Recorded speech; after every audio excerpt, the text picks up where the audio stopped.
প্রিয়া মা, এত রাত হলো, এখনো পড়ছিস? মা, চেষ্টা করছি, কিন্তু মাথাটা ধরছে। এত কিছু মনে রাখতে পারছি না। বিশ্রাম নে মা।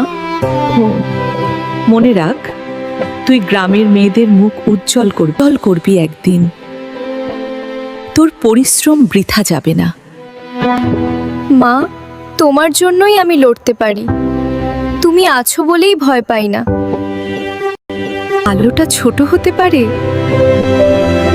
কিন্তু তোর সাহস অনেক বড় মা। আমি থামবো না মা। এবার সত্যি করে উঠে দাঁড়ানোর সময়। বৃষ্টি শুরু হলে আজ পড়াটাই নষ্ট হয়ে যাবে। আবার কারেন্ট গেল। ঝড়টা আজ খুব খারাপে।